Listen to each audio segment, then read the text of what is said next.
Hello everyone, আশা করি সবাই ভালো আছেন। তো আজকে ফাস্টিং নিয়ে কিছু বলবো আসলে। তো ফাস্টিং আসলে কী উপকারটা করে আমাদের বডিতে?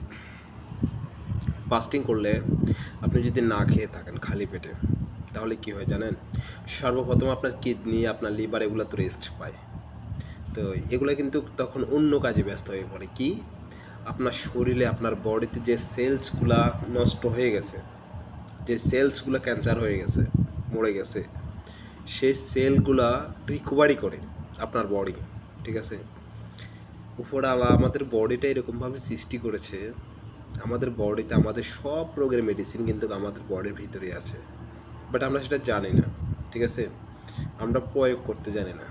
তো এই জন্য আমি সবাইকে বলি ফাস্টিং করেন। ফাস্টিং কী করে আপনাকে দেখেন, আপনি খাচ্ছেন না, যখন আপনি খাবেন না তখন আপনার ব্রেন কি করবে, আপনাকে তো চালাতে হবে। ব্রেনের কাজ কি? ব্রেনের কাজ হচ্ছে আপনার ফুল বডিটাকে নিয়ন্ত্রণ করা, চালানো, ঠিক আছে? তো আপনি যখন খাচ্ছেন না তখন প্রথমত ব্রেন আপনাকে মানে খিদার অনুভূতিটা প্রকাশ করাবে। যখন তারপর আপনি খাচ্ছেন না তখন ব্রেন বলবে আরে এ তো খাচ্ছে না, তাহলে আমি একে কীভাবে চালাবো? তখন ব্রেন কি করবে, এতদিন যে জমিয়ে রেখেছে খাবারটা আপনার পেটের ভিতর, যেটা চর্বি আমরা বলি, সেখান থেকে ব্রেন ওগুলা ধরবে, এবার ওখান থেকে ওগুলা নিয়ে শক্তি সঞ্চয় করবে। তাহলে কি হলো, আপনার চর্বিটা গলায় গেল, চর্বিটা শেষ হয়ে গেল। এরপরে যখন তারপরও আপনি খাবেন না, আচ্ছা এর ফাঁকে একটা কথা বলি, অনেকের খাওয়ার টাইমে আমরা খিদে লাগে না, দেখবেন যখন আপনার খিদা কিছুক্ষণ পরে আমরা বলি যে ভাই খিদে তো চলে গেছে, ভোক মরে গেছে, বা এখন আর খিদা নাই কিছুক্ষণ পরে, কিন্তু আমরা খাই নাই, বলে যে আরে টাইমলি খানা খাইনি সেজন্য আর খিদে নাই। আসলে না, আপনাকে ব্রেন তখন খিদে অনুভব করাইছে, কিন্তু ব্রেন তো এরপরে তার শক্তি সঞ্চয়ের জন্য আপনার আপনার যে পেটে ব্রেন কিন্তু আপনার পেটের চর্বি থেকে সঞ্চয় করে নিয়েছে আপনার বডিটাকে চালানোর জন্য, দেখছেন? আর এখানে আবার কি করে, যখন আপনি না খেয়ে থাকবেন তখন আপনার একে তো আপনার কিডনি রেস্ট পায়, লিভার রেস্ট পায়, এগুলো আবার অন্য কাজ করে। তখন কী কাজ করে জানেন আপনি? আপনার যে কোষগুলা মারা গেছে শরীরে, যে কোষগুলা অলরেডি ড্যামেজ হয়ে গেছে, সেই কোষগুলাকে রিকভার করে ওরা, সেই কোষগুলোকে সতেজ করে ওগুলা, ঠিক আছে? আপনি দেখবেন, আপনি ফাস্টিং যদি করতে পারেন, আপনি সঠিক নিয়ম জানতে হবে ফাস্টিং করা, ঠিক আছে? ফাস্টিং 16 ঘন্টা, আমি বলি কমপক্ষে 16 ঘন্টা ফাস্টিং করলে তারপরে বডিতে অটোফেজি চালু হয়।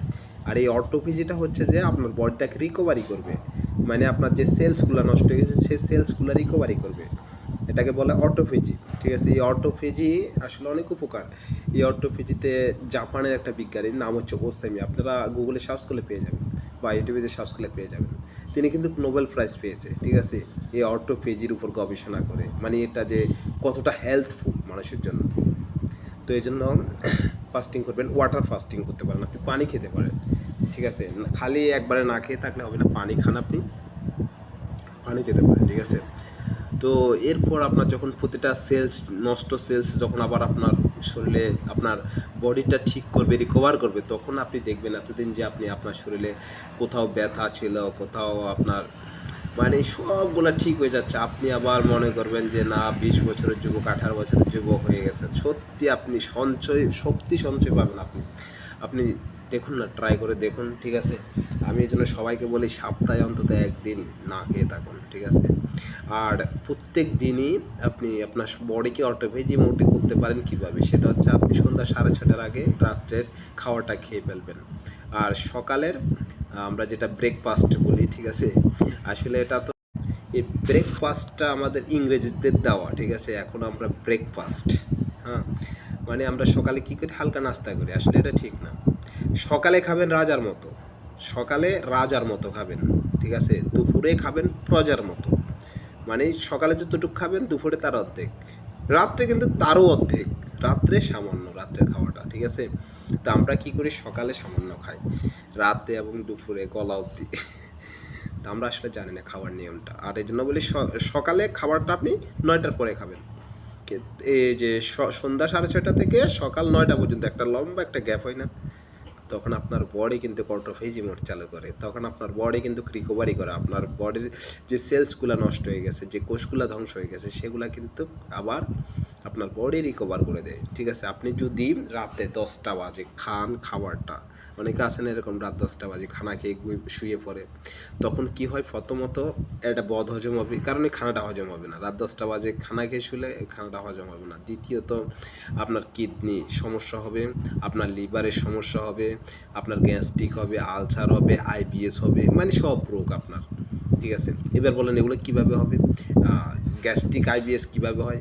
আপনার যদি শরীরে হজমটা না করে, আপনার হজম প্রক্রিয়া ব্যাঘাত ঘটে, রাত 10টা বাজে খানা খেলে আপনার বডি সেটা হজম করবে না, যেহেতু আপনি শুয়ে পড়ছেন। ঠিক আছে, আমরা যখন ঘুমাই তখন আমাদের কিডনি এবং লিভার ওগুলো চাচ্ছে আমাদের সাথে সাথে রেস্ট করতে। ঠিক আছে, যখন আপনি খানা খাইছেন তখন তো আপনার যদি কিডনি কাজ করে তখন আপনার ঘুম হবে না রাত্রে। ঠিক আছে, তো ভাই খাবার হজম করার জন্য অনেক ব্লাড প্রয়োজন। ঠিক আছে, তো কিডনি যদি এগুলা করে তখন আপনার ব্রেন যদি হজম করার জন্য কিডনিকে মানে লোকেশন নির্দেশ করে, তখন আপনার ঘুমে ব্যাঘাত ঘটবে। তখন আপনার অনেকে বলে রাত্রে ঘুম ভেঙে যায় 2টা-3টা বাজে, এরপর ঘুম আসে না, কারণ তারা লেট নাইটে খানা খায়। ঠিক আছে, এই লেট নাইটে খানা খাওয়ার কারণে আপনার শরীরে গ্যাস্ট্রিক, আলসার, গ্যাস্ট্রিক থেকে আলসার থেকে এটা থেকে আইবিএস সৃষ্টি হয় ভাই।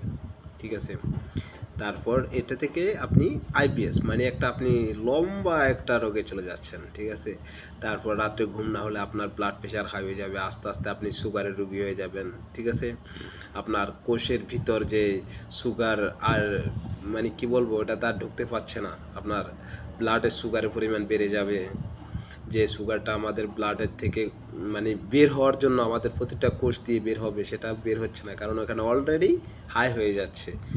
তো এগুলো আপনার আস্তে আস্তে ক্রমে ক্রমে আপনি রোগে আক্রান্ত হয়ে যাবেন। এই জন্য সবাইকে বলি রাত্রের খাওয়ার যত তাড়াতাড়ি খেতে পারেন ভাই, লাস্ট 6:30, এটা আমি লাস্ট বলি, এটা না যে সবাই 6:30 বাজে খাবেন, না, তার আগে খেয়ে ফেলেন, আপনি অনেক আগে খেয়ে ফেলেন, 5টা 5:30 বাজে খেয়ে ফেলেন। ঠিক আছে, রাতের খাবার যত আগে খাবেন তত আপনার জন্য ভালো। ঠিক আছে, খালি পেটে ঘুমাতে যাবেন ভাই, ওটাই বেটার, খালি পেটে ঘুমাতে যাবেন। ঠিক আছে, খালি পেটে ঘুমাতে গেলে অনেক উপকার আপনার বডির, আপনার কিডনি, আপনার লিভারের অন্য কাজ করবে, আপনার কিডনিগুলা, আপনার কিডনি তখন আপনার বডির সেলসগুলো যেগুলো নষ্ট হয়ে গেছে সেগুলো সার্ভাইভ করবে, সেগুলো ঠিক করবে, রিকভারি করবে।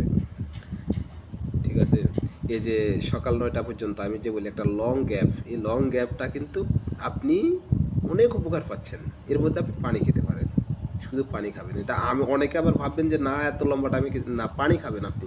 আমি যে ফাস্টিংয়ের কথা বলি সেটা হচ্ছে ওয়াটার ফাস্টিং আপনি করতে পারেন, এখানে ওয়াটার খাবেন, পানি খাবেন। ঠিক আছে, ওয়াটার ফাস্টিং তো চেষ্টা করবেন ভাই, সুস্থ থাকতে হলে ওয়াটার ফাস্টিংয়ের কোনো বিকল্প নাই, ফাস্টিংয়ের বিকল্প নাই, সুস্থ থাকতে হলে ফাস্টিংয়ের কোনো বিকল্প নাই। ঠিক আছে, এটা আপনার শরীরকে রিকভারি করবে, আপনার শরীরকে সতেজ করবে।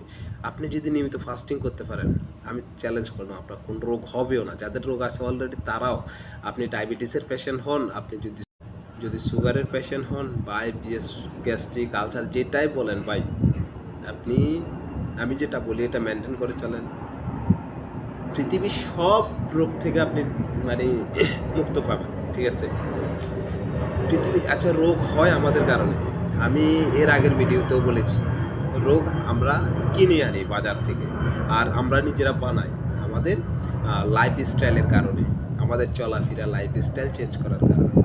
ঠিক আছে, আমরা যদি সুন্দর লাইফস্টাইল, একটা ভালো গুড হেলথ আপনার ডায়েট ফলো করি, তাহলে আমাদের ভাই জীবন চেঞ্জ হয়ে যাবে, আপনি আর কখনো রোগে আক্রান্ত হবেন না। ঠিক আছে, এই রোগগুলো আগে ছিল না। আপনি আগের মানুষ চিন্তা করেন, তারা আর্লি খেত, আর্লি ঘুমাতো, তারপরে প্রত্যেক দিন কৃষিকাজ করতো, ব্যায়াম, ওইখানে ব্যায়াম হয়ে যায়। আর আমরা এখন তো মনে করেন ভাই কী বলবো আর, রাত্রে 12টা 1টা 2টা বাজে ঘুমাই, সকালে 10টার পরে ঘুম থেকে উঠে, এখন অনেক আছে এভাবে যারা নিয়মিত রোগে আক্রান্ত হচ্ছে। ঠিক আছে, তো সকালে ব্যায়াম করুন, সকালে বাসি মুখে পানি খান, বাসি মুখে ঘুম থেকে উঠে যে মুখে বাসি মুখে কুলো না করে পানি খাবেন, 36,000 রোগের ওষুধ ওইখানে আপনার মুখে। ঠিক আছে, কি আপনি যখন রাত্রে ঘুমাবেন তখন আপনার বডি আপনার মুখে যে লালাগুলো দেবে ওটা হচ্ছে আপনার সব রোগের মেডিসিন দেয়। ঠিক আছে, বডি দেয়, তো সেটা আপনি যদি ফেলে দেন তাহলে এটা উপরওয়ালা আপনাকে দিচ্ছে, আপনি নিচ্ছেন না কেন ভাই? ঠিক আছে, একটু কুসুম গরম পানি দিয়ে বাস সকালবেলা কমপক্ষে 1 গ্লাস পানি খাবেন ঘুম থেকে উঠে, হালকা কুসুম গরম পানি। ঠিক আছে, তো সবাই ভালো থাকবেন। আমার ভিডিওগুলো যদি ভালো লাগে আমার চ্যানেলটি সাবস্ক্রাইব করে আমার সাথে থাকবেন, অবশ্যই কমেন্টে জানাবেন। ধন্যবাদ সবাইকে।